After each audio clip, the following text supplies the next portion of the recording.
নিবেদিত তাহাতে ডুবা উচিত এই সে পরম তত্ত্ব। গৌড়ীয় বৈষ্ণবাচার্য পরম পূজ্যপাদ প্রেম ভক্তি মহারাজ শ্রী লবণোত্তম ঠাকুর মহাশয় তাঁর শ্রী প্রেম ভক্তি চন্দ্রিকা গ্রন্থে ৭৪ সংখ্যক ত্রিপদীতে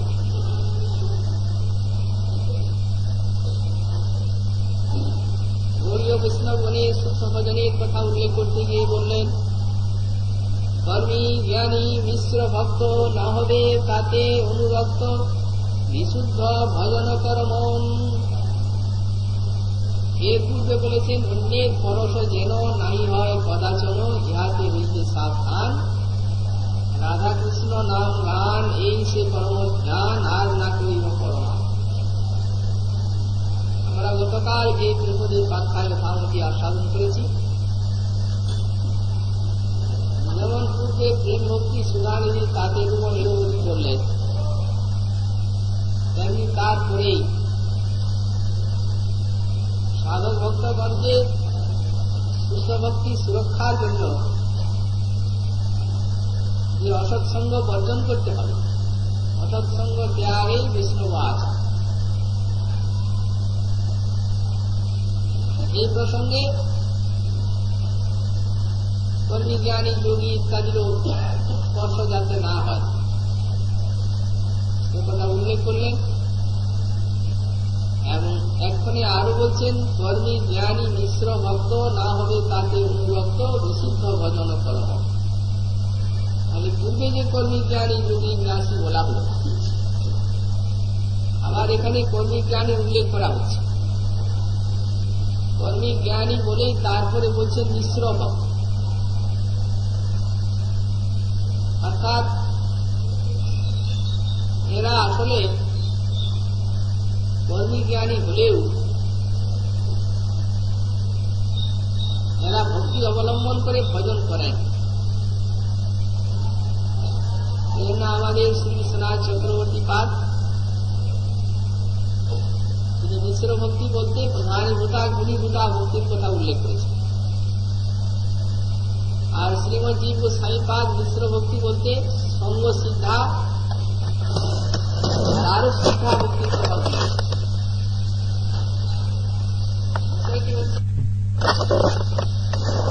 তারা বাইরে দেখতে ভক্তের মতো ভজন করলেও কিন্তু তারা শুদ্ধ ভক্ত নয়, তারা হচ্ছেন ফলকামী। এবং ওই ফলটির জন্যই তারা নিজের কর্ম বা জ্ঞানের সঙ্গে ভক্তির মিশ্রণ করেছে, শুধু ফলকামীও নয়। শ্রীমৎ জীব গোস্বামী পাদ তিনি আরোপ সিদ্ধা, সঙ্গ সিদ্ধা, স্বরূপ সিদ্ধা 3 প্রকার ভক্তির কথা উল্লেখ করেছেন। তার মধ্যে আরোপ সিদ্ধা এবং সঙ্গ সিদ্ধা হল বিশ্রাম, আর স্বরূপ সিদ্ধাটা হচ্ছে শুদ্ধা ভক্তি। কিন্তু স্বরূপ সিদ্ধার মধ্যে আবার ভাগ করেছেন সকাম আর নিষ্কাম। নিষ্কামাটাই শুদ্ধা, স্বরূপ সিদ্ধার মধ্যেও সকামাটা, কিন্তু এটা মিশ্রণ, এই ভেদ। তেমনি শ্রী বিশ্বনাথ চক্রবর্তী পাদ প্রধানীভূতা এবং গুণীভূতা ভক্তির কথা উল্লেখ করেছেন, আর শুদ্ধা ভক্তিকে বলেছেন কে বলা। বিষয়টা একই, ভক্তি বিনা কোন সাধন দিতে নারে ফল, সব ফল দেয় ভক্তি স্বতন্ত্র প্রবল। এই জন্য যারা কর্মী জ্ঞানী তাদেরকেও ভক্তির মিশ্রণ নিতে হয়। কোন স্থানে বা কর্ম জ্ঞানের প্রাধান্য থাকে, ভক্তির গৌণতা থাকে, তখন তাকে বলা হল গুণীভূতা ভক্তি। এখানে সেই গুণীভূতা ভক্তির কথাই বলা হচ্ছে। এই জন্যই বলেছেন কর্মী জ্ঞানী মিশ্র ভক্ত। কর্মী জ্ঞানীর মধ্যে যারা মিশ্র ভক্ত, তার মানে গুণীভূতা ভক্তি জানে। যেমন আমাদের শ্রী বিশ্বনাথ চক্রবর্তী পাদ টিকায় 4 প্রকার জ্ঞানীর কথা উল্লেখ করেছে। তার মধ্যে বললেন 2 প্রকার জ্ঞানী এক প্রকার জ্ঞানী অতি নিন্দিত, আর 1 প্রকার জ্ঞানী নিন্দিত। আর 1 প্রকার জ্ঞানী হচ্ছেন অতি প্রশংসনীয়, আর 1 প্রকার জ্ঞানী হচ্ছেন প্রশংসনীয়। এখন এরা কারা? বললেন যে সমস্ত জ্ঞানের সাধক মনে করেন যে জ্ঞানী মুক্তি দিতে পারবে, এর মধ্যে আর ভক্তির সহযোগিতার কোন দরকার নেই। বললেন তাদের মুক্তি হয় না আসলে, এবং তারা জ্ঞানাভিমানী হয়ে থাকেন। অভিমানী করেন যে তাদের জ্ঞান আছে বা তারা ব্রহ্মজ্ঞানী হয়েছেন, কিন্তু আসলে কিছুই হয় না। যেন ভাগবতী তাদের নিন্দা করা হয়েছে। বিমুক্তমানিনস্তেজ্যস্তভাবাদ বিশুদ্ধ বুদ্ধয় আর্য পৃচ্ছেন পরম পদম তত পতন তদনার্জিত স্মদংরয়। যে সকল জ্ঞানী হে ভগবান তোমার চরণ কমলের অনাদর করে আর কেবল জ্ঞানী তাদেরকে মুক্তি দিতে পারবে বলে ভজন করেন, বললেন তাদের বুদ্ধিতেই শুদ্ধ হয় না, তারা মুক্ত হবে, অবিশুদ্ধ মুক্ত। সুতরাং যদি জ্ঞানী কর্মী ভক্তির সহযোগিতা গ্রহণ না করেন, তাহলে তাদের বুদ্ধিটিকেই শুদ্ধ বলে বলা হচ্ছে।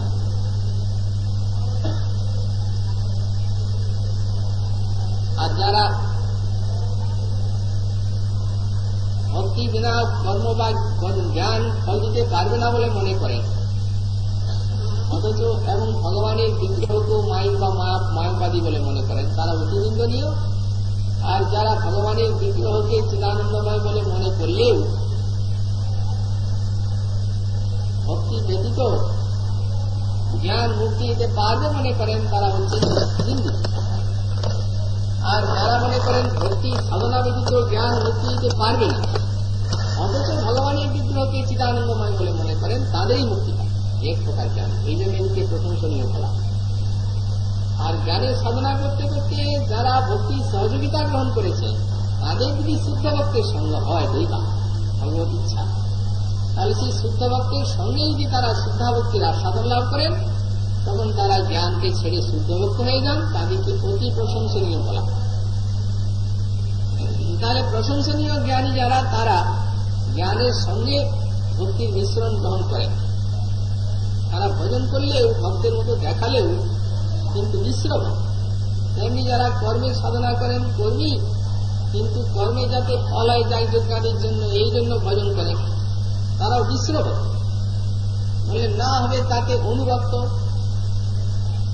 ভজন করলেই ভক্তির ভাব দেখে তাদের অনুরক্ত হওয়া চলবে না। শুদ্ধ ভক্ত যারা, তাদেরকে মধ্যে অনুরক্ত হতে হবে। এই জন্য বললেন, এর পূর্বে বললেন কর্মী জ্ঞানী নাসি তাদের স্পর্শও যেন না হয়।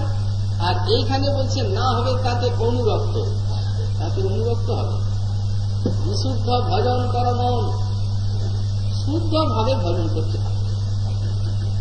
এই জন্য আমাদের শ্রী জীব গোস্বামী পাদ লিখলেন স্বরূপ সিদ্ধা ভক্তি, এবং স্বরূপ ভাগ করে দিয়েছেন। এই জন্য স্বরূপ সিদ্ধা ভক্তির মধ্যেও ভাগবতে যে শ্রী কপিল দেব যে লক্ষণগুলি উল্লেখ করেছেন স্বরূপ সিদ্ধা ভক্তি নিরূপণে, শুদ্ধা ভক্তি, সেই লক্ষণগুলি উল্লেখ করলেন। এবং সেই সঙ্গে কপিল দেব যে সাত্বিক, রাজসিক, তামসিক ভক্তির কথা বলেছেন তা উল্লেখ। আসলে শ্রীজীব গোস্বামী পাদ লিখছেন ভক্তি লাজনী সার ও সমবেত সঙ্গীত সার রূপা। এই হচ্ছে ভক্তির আসল স্বরূপ। লাজনী সার এবং সঙ্গীতের সার। এখানে সার বলা হচ্ছে এই জন্য, সার বলতে এখানে উপাদেয় অংশ নয়, কারণ লাজনী সবটাই উপাদেয়, তার মধ্যে কোন অনুপাদেয় নেই যে লাজনী সার বলতে কতকটা উপাদেয় আছে আর কতকটা অনুপাদেয় আছে, এই রূপ নয়। এখানে সার বলতে শ্রীজীব গোস্বামী পাদ লিখছেন আনুকূল্যা বিলাস বিশেষ, সারত্র আনুকূল্যা বিলাস বিশেষ। সার বলতে এখানে আনুকূল্যা বিলাস বিশেষ, অর্থাৎ ভগবানকে সেবা করে সুখী করার যে একটা আকাঙ্ক্ষা, তাকে এখানে বলা হচ্ছে সার। তাহলে লাজনী সার এবং সঙ্গীতের যে সার, এই তো ভক্তি স্বরূপ। লাজনী সার ও সঙ্গীত সার রূপা। একমাত্র ভগবানকে সেবা করে সুখী করার আকাঙ্ক্ষা ব্যতীত অন্য আকাঙ্ক্ষা যদি উপাসকের ভিতরে থাকে, তাহলে ভক্তি বৃত্তি আসবে না। কারণ যখন সার বলা হচ্ছে, তাহলে সার শব্দটি বলা হচ্ছে। যদি ভজন করছেন ঠিকই, কিন্তু ভজনের যে লক্ষ্য ভগবানকে সেবা করে সুখী করার আকাঙ্ক্ষা, ভক্তির অর্থই সেবা। সুতরাং সে আকাঙ্ক্ষাটি যদি ভক্তের হৃদয়ে সবসময় না থাকে লক্ষ্যরূপে, তাহলে রাজনীতি সার এবং সম্বিতের সার বৃত্তি তার মধ্যে আসতে পারবে না। কারণ আনুকূল্য বিলাস বিশেষ হলে তবে আসবে, তা নাহলে রাজনীতি সার বলার কোন সার্থকতা থাকে।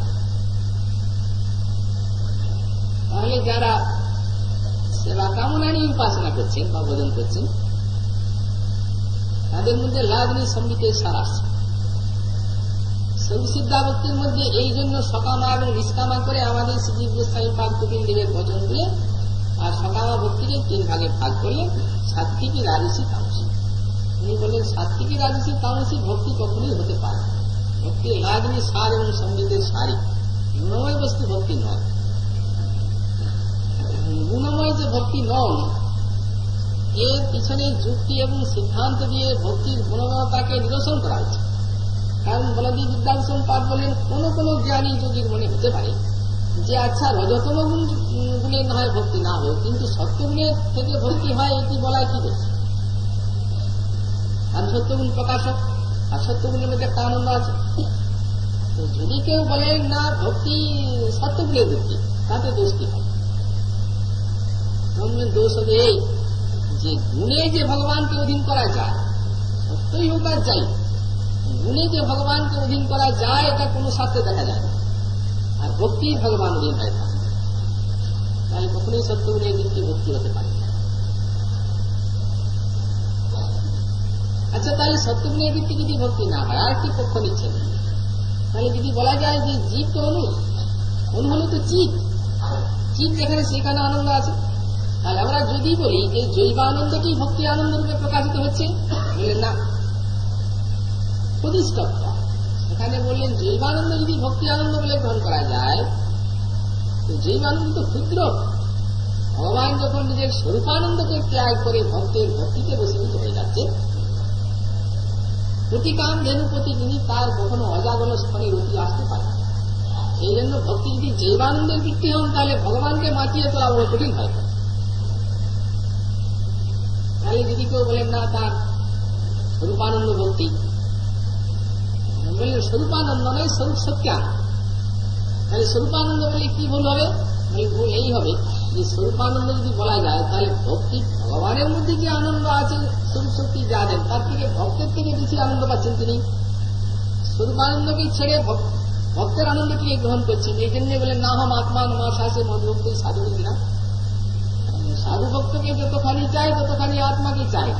এই কথাতেই তো তার স্বরূপানন্দের থেকে ভক্তি আনন্দকে বড় বলা হল আগত। সুতরাং যদি স্বরূপানন্দ ভক্তি হন, তাহলে বেশি আনন্দ আসবে না ভক্তিতে। এই জন্য অতিশয় আসিত, তাহলে রাগনি এবং সম্বিতের সারি ভক্তি স্বরূপ। কিন্তু ওখানে কপিলদেব তাহলে কেন সাত্বিক, রাজসিক, তামসিক আখ্যা দিলেন? সকাম ভক্তিকে এই জন্য দিলেন, ভক্তিকে দেন। উপাসকের মনের যে দোষটি তাতে উপচারিত হল, উপচার। ভক্তি সাত্বিক, রাজসিক, তামসিক না। যারা উপাসনা করছেন তাদের হৃদয়ে সত্যগুণটি যখন মিশছে, তখন ওটাকে বলে সাত্বিক ভক্তি। এই জন্যই মিশ্র ভক্ত বলেন ঠাকুর মহাশয়, কর্মী জ্ঞানী মিশ্র ভক্ত। মিশ্র ভক্ত এই জন্যই বলা হচ্ছে প্রেম ভক্তি কথাটি তাই।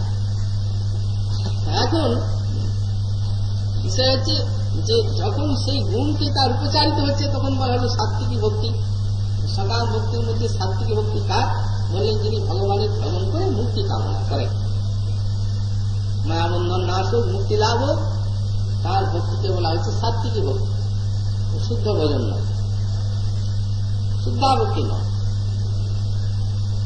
আচ্ছা, যারা ভগবানের উপাসনা করে অর্থ সম্পদাদি কামনা করেন কিছু, বললেন বালা পূজা প্রতিষ্ঠা দিয়ে, তাদের ভক্তিটিকে বলা হচ্ছে রাজস ভক্তি। আর যারা কোন ঐশ্বর্য মাৎসর্য, যারা মাৎসর্য হিংসা নিয়ে উপাসনা করছেন বা ভজন করছেন, তাদের ভক্তিকে বলা হচ্ছে তামসিক। এই যে সাত্বিকী, রাজসিক, তামসিক, সকাম, স্বরূপ সিদ্ধায় কিন্তু সকাম, এইগুলিকে এখানে মিশ্র ভক্ত বলছে। স্বরূপ সিদ্ধাই কিন্তু সকাম, আর মিশ্র ভক্তটি আলাদা। মিশ্র ভক্ত কর্মী জ্ঞানী, কিন্তু এতে জ্ঞান এবং কর্মের যে ফলসিদ্ধি তার জন্য এরা এইখানে যে মিশ্রভক্ত এটা গ্রহণ করছে, জ্ঞান এবং কর্মের ফলসিদ্ধির জন্য ভজন করছে।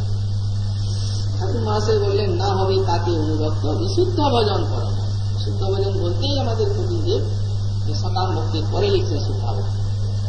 মদগুণ শ্রুতি মাত্রে ন মই সর্বঘাশে মনোগতি রবিচ্ছিন্না যথা গঙ্গা মৌসম্বুধু লক্ষণং ভক্তি যোগস্য নির্গুণস্য যদায়িতম ভক্তিহতা যা ভক্তি পুরুষোত্তমে হচ্ছে শুদ্ধাংশের লক্ষণ এই শ্লোকে বলে। মদগুণ শ্রুতি মাত্রে ন মই সর্বঘাশে মনোগতি রবিচ্ছিন্না যথা গঙ্গা মৌসম্বুধু। ভগবান শ্রী কবিরদেব বলছেন আমার গুণ শ্রবণ মাত্রে নত উদ্দেশ্যান্তর অভিপ্রায় মাত্রে ন, গুণ শ্রবণ মাত্রে ন। যেমনি গুণ শ্রবণ করা হলো তেমনি সেই গুণ শ্রবণে এমন একটা আনন্দের অনুভূতি শ্রোতা হৃদয়ে জাগলো যে তিনি বুঝতে পারলেন যে এত বড় আনন্দ আর জগতে অন্য কিছু নেই। সুতরাং তখনই তার হৃদয়টি সমস্ত কামনা বাসনা মুক্ত হয়ে গেল। মহৎসঙ্গের প্রভাব এটা, মহৎসঙ্গে যদি শ্রবণটি হয়। মদগুণ শ্রুতি মাত্রে ন, মাত্রে ন বলতে উদ্দেশ্যান্তর অভিপ্রায় ন, এবং উদ্দেশ্যান্তর তার হৃদয় থেকে চলে। মনোগতির অবিচ্ছিন্না যথা গঙ্গা মৌসম্বুধু বললেন যেমন গঙ্গার ধারা অবিচ্ছিন্ন ভাবে সমুদ্রের দিকে যায় সেই প্রকার ভক্তের যে অবিচ্ছিন্ন গতি আমার দিকে মনকে তাকে ভক্তি বলা যায়। প্রথমে অবশ্য মনের অবিচ্ছিন্ন গতি থাকে না সাধকে, কারণ মন অনাদিকাল থেকে বিষয়নিষ্ঠ, বিষয় দিকে ধাবিত হওয়া তার স্বভাব চিরন্তনী, এটা তার সহজাত, এক জন্মের নয় হাজার হাজার লক্ষ লক্ষ জন্ম। কিন্তু এটা অবশ্যই যতক্ষণ না রতি হচ্ছে বা প্রেম হচ্ছে ততক্ষণ পর্যন্ত অবিচ্ছিন্ন যে ভগবানের দিকে মতিটি যাবে তা যাবে। কিন্তু না গেলেও যখনই তিনি মনে চিন্তা করলেন ভক্তিতে বা ভজনে যে আনন্দ আছে বা ভগবানের সেবায় যে আনন্দ আছে এই আনন্দ আর অন্য কোনো বস্তুতে নেই, তখনই ভক্তি সিদ্ধ আছে। লক্ষ্য ভজ ধাতু অর্থ হচ্ছে সেবা, ভজ সবই ধাতু সেবায়ন্তরিত। কারণ ভগবানের সেবা ছাড়া তার যা কামনার বস্তু অন্য কিছু নেই। যখন এই লক্ষ্য স্থির হলো তখনই এটা শুদ্ধ হয়ে। কিন্তু বিশুদ্ধ ভজন করা মন বলেই তারপরে আবার বলছেন কি গৌড়ীয় বৈষ্ণবের তো জন্য উপদেশ বলছেন ব্রজজনের যেই ঋত তাহাতে ডুবা উচিত এই সে পরমতত্ত্ব ধন। বিশুদ্ধ ভজনের কথা বলেন শুদ্ধাভক্তি, অর্থাৎ ভগবানের সেবা ব্যতীত অন্য কোন কামনা তার অন্তরে লক্ষ্য রূপে নেই। আগন্তুক যা আসে যা যায় ইত্যাদি সেটা আলাদা কথা। যখন মনে অন্য কিছু কামনা জাগছে, বিষয় কামনা ইত্যাদি জাগছে, তখন তো সাধক সেটিকে নিরাশ করে দুঃখ পাচ্ছে। অশুদ্ধ চিত্ত আমি দুঃখাগা, যার জন্য গোবিন্দ চিন্তা ছাড়া অন্য চিন্তা আমার ভিতরে আসা উচিত নয়, কিন্তু আসছে আমি অতি হতভাগা দুঃখাগা। এই প্রকারে নিন্দা করে করে যখন যাচ্ছেন তা ত্যাগী হয়ে যাচ্ছে আস্তে আস্তে। ধীরে ধীরে এদিকে শ্রবণ কীর্তন যেমন চলছে, যেমন যেমন শ্রবণ কীর্তনের চিত্রটি শুদ্ধ হচ্ছে তেমন তেমনই অন্য বাসনা হৃদয় থেকে অপসারিত হয়ে যাচ্ছে। যখন রতি আসছে তখন ওই গোবিন্দের যা বলেছেন সেইটাই শিখছে। রতির সময় শুরু হচ্ছে শুদ্ধ ভজন, যখন তার লক্ষ্যটা স্থির হয়ে গেল তখন ওটার কাজ শুরু হয়ে গেল। কিন্তু গৌড়ীয় বৈষ্ণবের এইখানেই শেষ নয়, বললেন ব্রজজনের যেই ঋত তাহাতে ডুবা উচিত। তো ব্রজজন এখানে কারা? যারা স্বয়ং ভগবান শ্রী ব্রজেন্দ্র নন্দনী নিত্য সিদ্ধ পরিকর, তাদেরকে এখানে ব্রজজন বলতে বলে লক্ষ্য করা হচ্ছে। তাদের রাগাত্মিকা ভক্তি, রাগাত্মিকা ভক্তি মুখ্য ব্রজবাসী জনে তার অনুগতা ভক্তি রাগানুগা নাম।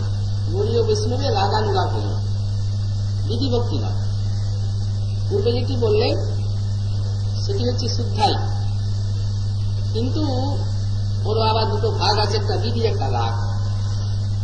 বৈধি ভক্তি বৈকুণ্ঠের ভজন, অন্যান্য যত সমস্ত ঐশ্বর্যময় ভগবত রাজ্য রয়েছেন সমস্ত ভগবত রাজ্যেই ঐশ্বর্যের ভজন আছে, কিন্তু ব্রজের ভজনটি হচ্ছে রাগানুগা ভজন।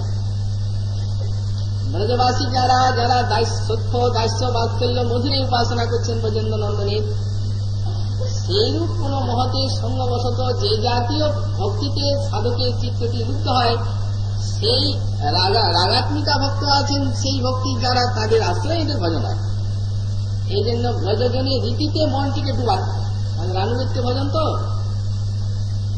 রাগাত্মিকা ভক্তি মুখ্য ব্রজবাসী জনে তার অনুগতা ভক্তি রাগানুগা নামে। এখানে আমাদের একটি জিনিস জেনে রাখতে হবে যে ব্রজের মধ্যে সখ্য বাৎসল্য এবং মধু এই ত্রিবিধ রাগাত্মিকা ভক্তি থাকলেও মহাপ্রভুর অবদান হচ্ছে মধুর রস জাতীয় ভক্তি। রাধারানী আর আনুগত্যে গৌড়ীয় বৈষ্ণবের ভজন হচ্ছে শুদ্ধ রাগানুগা ভজন, মঞ্জরি ভাবে বা কিঙ্করী ভাবে। সুতরাং ব্রজজনের যে ঋত তাহাতে ডুবা উচিত বলতে ব্রজজনের আনুগত্য বলা হয়েছে। গোস্বামীপাদ বললেন ব্রজলোকানুসারত, সেখানে ভাগ করা।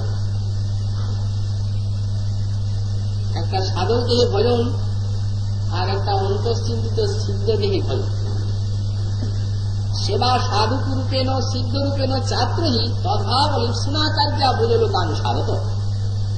সেবা সাধুকুরূপেণ সিদ্ধরূপেণ চাত্রহি, সাধক রূপে সেবা আর সিদ্ধ রূপে সেবা, এই দুই রূপেই ব্রজজনে মনটি ডুবাতে হবে। ব্রজজনের রীতিতে, রীতি মানে তারা যেভাবে ভজন করেছেন, যেভাবে গোবিন্দের সেবা করছেন, এইটি হচ্ছে তাদের ভজনের রীতি।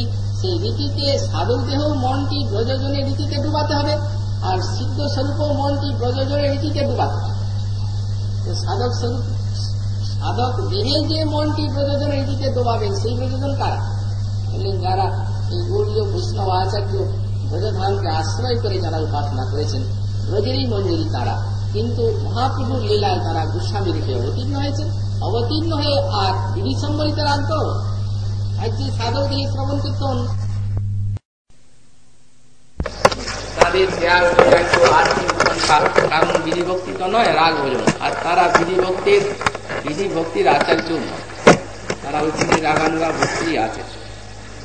আচিনতি শাস্ত্রার্থম আচার্য স্থাপয়ত্যপি আর স্বয়ং আচরতি যস্মাৎ আচার্য স্তেন কীর্ততে। তারা স্বয়ং আচরণ করেছেন, নিজে শাস্ত্রের প্রমাণগুলিকে তুলেছেন, গ্রন্থ লিখেছেন। আচিনতি শাস্ত্রার্থম আর আচার্য স্থাপয়ত্যপি, আচার্য স্থাপন করেছেন জিনিসটিকে। যতদিন প্রকট ছিলেন ততদিন পর্যন্ত যদি নিজের আশ্রিত জনের কোন প্রকার এদিক ওদিক দেখেছেন, তাহলে তাদেরকে শাসন করে আর আচার্য জিনিসটিকে স্থাপন করেছেন। আচার্য স্থাপত্যপি আর স্বয়ং আচরণ করেছেন। যেমন ব্রতের দিনে তাম্বুল ভক্ষণ করে এসেছিলেন শ্রীপাদ গোপাল ভট্ট গোস্বামী চরণের কাছে, তারই আশ্রিত ব্যক্তি দণ্ড করলেন, যাও। কারণ এটা রাধারানী দিয়েছে, ওতে রাগ ভজনে ঠিক আছে, কিন্তু বিধি সম্বলিত তো। সাধক দেহের সঙ্গে অন্তঃচিন্তিত ভাব দেহের সাধনার যে একটা সূক্ষ্ম সীমা রেখা আছে, এখন সেটিকে যারা নিজে আচরণ করে ভাগ করে দেখাচ্ছেন, এই সাধক দেহে এত পর্যন্ত হবে, আর তারপর অন্তঃচিন্তিত সিদ্ধ দেহে এতটি হবে। রাধারানী কৃপা করে তাম্বুল দিয়েছেন। সেই দিন দৈবযোগী ব্রত হরিবাসর, সেই রাধারানীর প্রসাদ তাম্বুল খেয়ে তিনি আসছেন। তখন ভট্ট গোস্বামীপাদ বললেন যে আজকে হরিবাসর তুমি জানো না,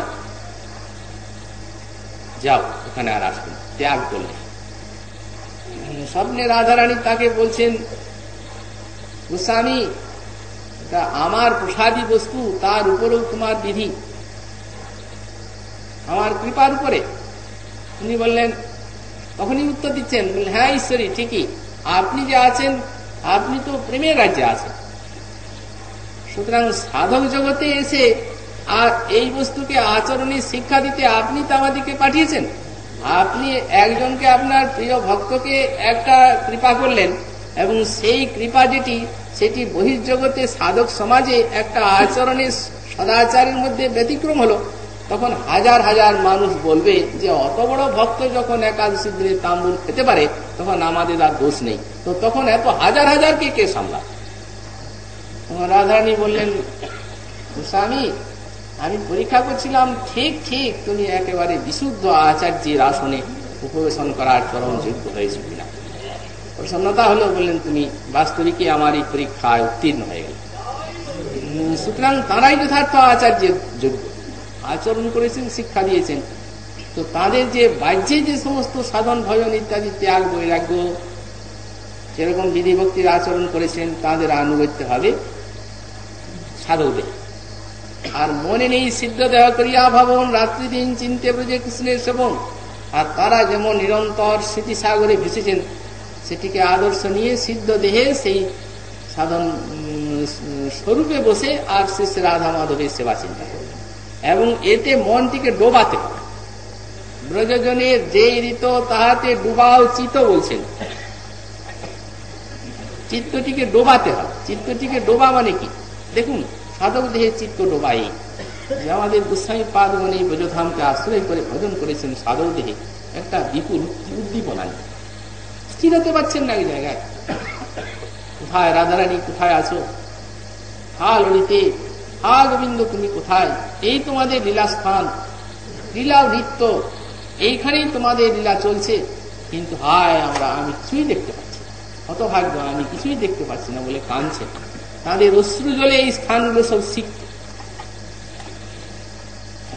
এই জন্যে আমাদের মহাজন বললেন, ছেঁড়া কথা মাত্র গায়, মুখে রাধা কৃষ্ণ গায়, পরিধানে ছেঁড়া বহির্বাস, কবু কাঁদে কবু হাসে, কবু প্রেমানন্দে ভাসে, কবু ভিক্ষা কবু উপবাস। ব্রজপুরে ঘরে ঘরে মাধুকরী ভিক্ষা করে, এই মতো কতদিন থাকে। গৌরাঙ্গের যত গুণ কহে রূপ সনাতন, আনাথ হানাথ বলি ডাকে। এই ব্রজধাম আশ্রয় করে উদ্দীপনে তারা হাহাকার করে ঘুরেছে। তাহা ছাড়ি কুঞ্জে কুঞ্জে প্রেমে রাধা কৃষ্ণে খোঁজে, খুঁজে বেড়াচ্ছে, অনুসন্ধান করছে। বৃন্দাবনে স্থির থাকা যায় না, দেখাচ্ছে এটা একটা এমন উদ্দীপনাময় ভজনী স্থান রাগ ভক্তগণের, যে এখানে স্থির থাকা যায় না, প্রাণটা পাগল হয়ে যায়, ব্যাকুল হয়। এবং গোবিন্দের জন্য ব্যাকুল হওয়ার নামই হচ্ছে প্রেম। তাহা ছাড়ি কুঞ্জে কুঞ্জে প্রেমে রাধা কৃষ্ণে খুঁজে, ফলমূল করে ভক্ষণ। উচ্চ ঈশ্বরে আর্তনাদে রাধা কৃষ্ণ বলি কাঁদে, এই মতো থাকে কতদিন। কতদিন অন্তর্মনা 56 দণ্ড ভাবনা, সিদ্ধ দেহের জিনিসটা চলে। কতদিন অন্তর্মনা 56 দণ্ড ভাবনা, 4 দণ্ড নিদ্রা বৃক্ষ তলে। 4 দণ্ড শ্রুতি থাকে, স্বপ্নে রাধা কৃষ্ণে দেখে, ব্যর্থ নাহি যায় এক তিলে। এ হচ্ছে গৌড়ীয় বৈষ্ণবগণের ভজনীর চরম আদর্শ। এখন ডুবা বলতে তারা যে প্রকার ভাব সিন্ধুতে সন্তরণ করেছেন, সেই ভাব সিন্ধু ছিটা ফোটা যাতে সাধকের মধ্যে লাগে। আর একেবারে বিধিভক্তের মতো যদি অন্তরে কোনো প্রকার ভাববোধ নাই ইষ্টের জন্য, বা লোভ নেই, লালসা নেই, তাহলে তার সেটা রাগ ভজন হবে না। কারণ রাগ ভজনটি হচ্ছে লোভমূলা। তখন সাধককে কি করতে হবে? যদি ওটা না আসে, বললেন তখন গৌড়ীয় বৈষ্ণবকে তাদের কথা শুনতে হবে, তাদের যে বাণী অক্ষর, সেই সমস্ত অক্ষরে লোভ জাগা। তত্তৎ ভাবাদিমা ধৈর্যে শ্রুতে ধীর্যদপেক্ষতে নাত্র শাস্ত্রং ন যুক্তিঞ্চ তল্লোভৎপত্তি লক্ষণং। তাদের যে ভাব মাধুর্য, ভাব পরিপাটি, যেভাবে তারা ভজন করেছেন, সেই সমস্ত ভজনের কথা তাদের সমস্ত গ্রন্থের ভিতরে তারা অন্তরের সমগ্র ভাবনা বা সমগ্র তাদের খাদ্যটি নিহিত রেখেছেন। এই সমস্ত গ্রন্থে তাই আছে। শুনতে শুনতে হবে কি, এর মধ্যে এমন একটা শক্তি দেওয়া আছে যে শুনতে শুনতে হবে কি, সেই বস্তুতে লোভ জাগবে যে আমরা কবে ওই প্রকারে মনটাকে ডুবাতে পারব। লুব্ধ হয়ে পড়বেন সাধক, তখন অধিকার এসে যাবে রাগ বলে। সুতরাং রামানন্দ রায় যে বললেন, কৃষ্ণরস ভাবিতামতি ক্রিয়তাং যদি কুতপি লভ্যতে তত্র লৈল্যমপি মূল্যমে কলং জন্ম কোটি সুকৃতির নলভ্যতে। কোটি কোটি জন্মের সুকৃতিতে লোভ পাওয়া যায় না। আর কৃষ্ণ ভক্তির স্বভাবিতামতি লাভ করতে গেলে লোভই মূল্য। কিন্তু কোথাও যদি পাওয়া যায় তো সেই কৃষ্ণ ভক্তির স্বভাবিতামতি কিনে নেন, এই কথা বললেন। কিন্তু রূপ গোস্বামী পাদ তিনি সবই বলে দিলেন, কারণ তিনি ব্রজেরই মঞ্জরি। আর এই বস্তু দেওয়ার জন্যই সাক্ষাৎ শ্রীমন মহাপ্রভুর সঙ্গে তার আশা। এই জন্য তিনি বললেন, ব্রজবাসীর ভাব পরিপাটি কৃষ্ণের সঙ্গে শুনুন। তাদের ভাব পরিপাটি শুনতে শুনতে সেই বস্তুতে লোভ আসবে। যখন লোভ আসবে তখন চিত্তটি ডোবানো যাবে। আমাদের শ্রীপাদ বিশ্বনাথ চক্রবর্তী তিনি সাধন এবং ভাবরাজ্যের কথা, অর্থাৎ যে অন্তঃচিন্তিত সেবা এবং বাহ্য দেহে যে সেবা, দুটোর ভাগ করে ভক্তি দিকে 5 ভাগে আমাদের এই রাগানুরাগ সাধনকে ভাগ করে। একটি হচ্ছে রাগবটম চন্দ্রিকা, একটি হচ্ছে সাবিষ্ট ভাবময়, একটি হচ্ছে সাবিষ্ট ভাব সম্বন্ধী, আর একটি হচ্ছে সাবিষ্ট ভাবানুকূল, আর একটি হচ্ছে সাবিষ্ট ভাবাবিরুদ্ধ, আর একটা সাবিষ্ট ভাবের বিরুদ্ধ। 5 প্রকার। তো সাবিষ্ট ভাবময় হচ্ছে যেমন দাস্য, সখ্য আর এই ব্রজবাস, এগুলি সাধ্য বটে, সাধন বটে। অর্থাৎ আমাদের হচ্ছে রাগানুগা ভক্তির মধ্যে মধুর রসের উপাসনা, রাধা কিঙ্করী ভাব। তো সে রাধা কিঙ্করী ভাবে যে তার চিন্তনাদি ব্রজবাস পূর্বক, এটা সাবিষ্ট ভাবময় সাধনা। এবং সেই সাবিষ্ট ভাবময় সাধনার সঙ্গে সাবিষ্ট ভাব সম্বন্ধে আসা চাই। অন্তরে সিদ্ধস্বরূপ চিন্তা করে আর ব্রজবাস পূর্বক যে সিদ্ধস্বরূপে ভাবনা, সেবা ভাবনা সাবিষ্ট ভাবময়। আচ্ছা, তারপরে সাবিষ্ট ভাব সম্বন্ধে যতদিন পর্যন্ত দেহ আছে ততদিন পর্যন্ত মায়া আছে, ধীরে ধীরে যাবে। তো অতএব সাধন ভজনের দ্বারা মায়া নাশ। এই জন্য সাবিষ্ট ভাব সম্বন্ধী গুরুপদাশ্রয়, শ্রবণ, কীর্তন, অর্চন, বন্দন ইত্যাদি চলবে। তারপরে সাবিষ্ট ভাবানুকূল হচ্ছে এই তুলসীর মালা, তিলক আদি। আর সাবিষ্ট ভাবের অবিরুদ্ধ হচ্ছে যেমন ধাত্রী, অশ্বত্থাদি সেবা। আর বৈষ্ণব সেবা 4টা দিয়েছে। বৈষ্ণব সেবা এমন একটি বিষয় যে সাবিষ্ট ভাবানুকূল ভাব সম্বন্ধী 4টার মধ্যেই বৈষ্ণব সেবা আছে। কারণ বৈষ্ণবের সেবা ব্যতীত ভগবানের করুণা লাভ করা যায় না সাধন ভক্তিতে। আর তারপর একটা আছে সাবিষ্ট ভাব বিরুদ্ধ। বিরুদ্ধ বলতে যেমন মুদ্রার নাশ আদি আছে, বা দ্বারকার ধ্যান আদি আছে, যেমন মহিষীগণের সেবা ইত্যাদি আছে। আমাদের আচার্যগণ সাক্ষাৎ এই স্থানে আচরণ করে দেখাচ্ছে। যেমন দৃষ্টান্ত হচ্ছে বাড়ির সিদ্ধ বাবা। তিনি যখন ইচ্ছা করলেন 4 ধাম দর্শনের, তখন তাকে নিষেধ করেছিলেন রাধারানী ব্রজে থাক। তারপরে উনি মনে করলেন একটা স্বপ্ন যে দ্বারকায় তপ্ত মুদ্রা ধারণ করলেন। যখন তপ্ত মুদ্রা ধারণ করলেন, মহিষীর আনুগত্য হল। এখানে এলেন, তখন রাধারানী স্বপ্নাদেশে বললেন, তুমি তো মহিষীর আনুগত্য পেয়ে গেলে, এখানে আর ব্রজে কেন, ওইখানে চলে যাও। তখন উনি মনে করলেন সেটা স্বপ্ন ছিল না। তাহলে প্রতিকার কি হবে? সিদ্ধ বাবাদের কাছে জিজ্ঞাসা প্রার্থী হলেন কিসের প্রতিকার। কৃষ্ণদাস বাবা তখন গোবর্ধনী সিদ্ধ বাবা প্রকট তার কাছে এলেন। একটা নাম সাম্যে খুব বন্ধুত্ব ছিল। দেখেই তাকে জিজ্ঞাসা করলেন, আপনি কোথায় গিয়েছিলেন একদিন, কোথায় ছিলেন? বললেন, আমি দ্বারকায় গিয়েছিলাম, তপ্ত মুদ্রা ধারণ করেছি, দেখছেন না? তখন উনি অনেকটা সরে বলেন, আপনি মহারাজ রাজেশ্বরী দাসী হলেন, আর আমি গোয়ালিনীর দাসী। আপনাকে স্পর্শ করার যোগ্যতা তো আমি হারিয়ে গেলাম। মহৎ হৃদয়ের থেকে যে সুরটা উঠল, রাধারানীর সুরের সঙ্গে সেটা মিশল। তখন আবার অন্যত্র জিজ্ঞাসা হলেন, কোথায় এর প্রতিকার?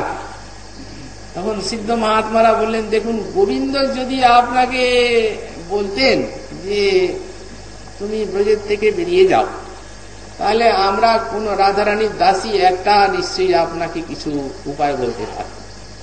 কিন্তু যখন রাধারানী বলছেন, তখন তার উপর আর কোনো কথা নেই, আমাদের আর বলার কিছু। তখন দেহে আগুন লেগে গেল। কিন্তু সিদ্ধ পুরুষ বস্তুটি আচরণ করে তারা শিক্ষা দিয়েছেন যে যেগুলি আমাদের গৌড়ীয় বৈষ্ণবগণের যেগুলি বিরুদ্ধ আচরণ, দৃষ্টান্ত একটা দেওয়া হলো, রাগ ভজনের যে বিরুদ্ধ আচরণ যেগুলি, সেই বিরুদ্ধ আচরণকে ত্যাগ করেছিল। যদি মনটা ঠিক ডোবে, তাহাতে ডোবা উচিত বলছেন, তাহলে আপনা আপনি বিরুদ্ধ আচরণটা সরে যাবে এবং শুদ্ধ ভজনে তার মন হবে। যোগপথ বিধিভক্তি সম্বলিত রাগ, এই রাগ উপাসনাকে গ্রহণ করে ভজন সাধন করে ব্রজবাসীর আনুগত্যে তিনি বস্তু পাবেন। এই জন্য বলেন, এই সে পরমতত্ত্ব। সংক্ষেপে খুব বহুদূর পর্যন্ত এই সমস্ত কথার আলোক বিস্তৃত। পরমতত্ত্ব ধন মানে ভক্তি বুঝতে আমাদের গোস্বামী পাদগণ কত শত গ্রন্থ করেছে। স্বরূপ গোস্বামী পাদ ভক্তি কেবল যে সুদূর নয় তা নয়, সুদূর বোধ্যাও। শুদ্ধা ভক্তির মর্মগুলি মস্তিষ্কে আসা খুব কঠিন। মহৎ কৃপা হলে কিছু না, অনেক কথার সারকে এনে একদম বিশুদ্ধ সার বস্তুটি দিয়েছে। এই জন্য বলেন এই যে কথাটি বলা হলো কর্মী জ্ঞানী মিশ্র ভক্ত না হবে তাতে অনুরক্ত, বিশুদ্ধ ভজন কর্ম। তাহলে শুদ্ধ ভক্তি, বিধি ভক্তি, শুদ্ধ ভক্তির কথা পুরায়তে বলা হলো অর্ধ ত্রিপদীতে। আর অর্ধ ত্রিপদীতে সব রাগ ভক্তির কথা বললেন যে ব্রজজনের যে ঋত তাহাতে ডুবা উচিত। তার মানে সখ্যবাৎসল্য মধুরের মধ্যে যে ভক্তিটা আপনার লোক, সেই অনুগম্য যে সমস্ত ব্রজজন আছেন তাদের যে আচরণ তাতে চিত্তটিকে ডোবান, অর্থাৎ একটু আসক্তি সেই অনুরাগের সেই ভজনটা করবে। অনুরাগময় ভজন জীবন যাপন করতে হবে, ভাবময় অনুরাগময় ভজন জীবন যাপন করতে হবে গৌরী বৈষ্ণবকে। এটি হচ্ছে পরমতত্ত্ব ধন, অর্থাৎ অনেক তত্ত্বের সার। শ্রীল ঠাকুর মহাশয় এরপর নাম এবং মন্ত্রের বিচার আনয়ন করছেন। শ্রীমন মহাপ্রভুর কৃপা হলে আগামীকাল